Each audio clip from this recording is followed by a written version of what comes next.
implantación del Estado de Israel desde 1948, pues es una situación poco fácil de resolver, sí, porque es cierto que había una deuda histórica hacia el pueblo israelita disperso por todos lados, pero ellos insistieron en que se creara el Estado judío precisamente en la zona en donde históricamente habían surgido. Hay una especie de justicia histórica, pero es echar atrás 2000 años, donde ya habían otras cosas, donde ya estaba arraigado otra cultura, otro pueblo que entonces tenías que hacer a un lado y provocar que se convirtiera el Estado israelí o el pueblo judío en general que está en el Estado israelí de victimario, de víctima en victimario, ¿no?, sobre los otros pueblos. Pues en esa medida, en tanto no se tomen efectivamente una solución radical de los dos estados, con cada uno con sus derechos, con sus gobiernos, que no ha sido fácil en estas décadas, pues va a seguir ahí, digamos, el polvorín que frecuentemente, intermitentemente estalla por aquí, estalla por allá, porque es, yo digo que el mayor intento de reversión histórica que se ha hecho a nivel mundial. Sí, por otro lado, para seguir con esas mismas ideas, es un ejemplo del peso que pueden tener las ideas en la historia. Porque el poder, yo recuerdo hace algunos años, el expresar este tipo de ideas, como las que he hecho, de reconocer el derecho del pueblo palestino a tener un Estado, a tener... Del pueblo judío, dice. No, del pueblo palestino. Vamos, territorio y... Un territorio, un Estado propio, al igual que considero que el pueblo judío tiene el derecho a tener un territorio y un Estado, por supuesto, no el tema de los dos estados, pero si uno observa a lo largo de las últimas décadas, ha sido una evolución muy lenta y muy gradual, porque la opinión favorable a Israel y a los judíos ha sido muy fuerte por el peso de la historia.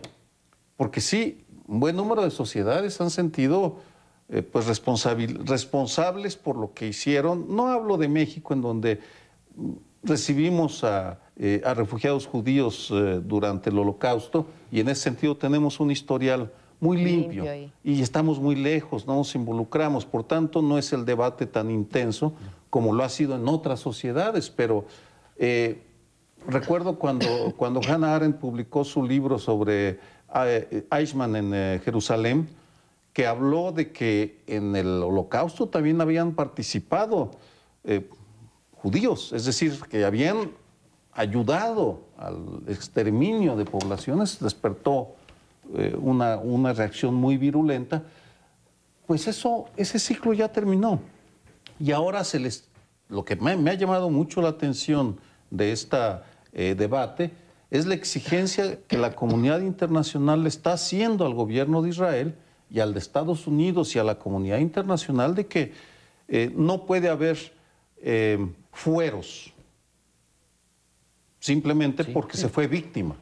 Vamos, en el fondo, creo que las víctimas ya agotaron su bono histórico. Así como nosotros agotamos nuestro bono democrático, ellos ya agotaron su bono histórico. Y la solución no se ve porque ya hay otros barcos que se están preparando para volver a seguir la misma ruta. El Estado de Israel dice, los vamos a detener.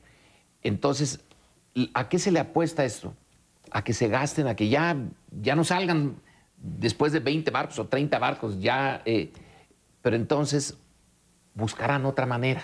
Si del problema no se puede dejar el status quo como está, porque es terriblemente injusto e inestable. Hay que buscarle la solución de fondo. Pero tampoco se puede permitir que siga habiendo por parte del gobierno de Israel estos atentados en contra de la ayuda humanitaria, porque es cierto, ya van en camino otros barcos.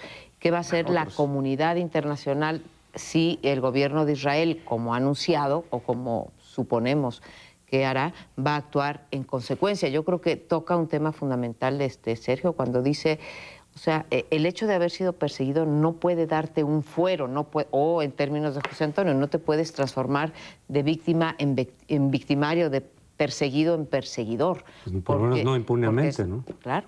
Sí, tendría que haber en todo caso ese tipo de sanciones que se han aplicado en otro tipo de estados, ¿no? Se aplicaron en su momento en Sudáfrica con el apartheid.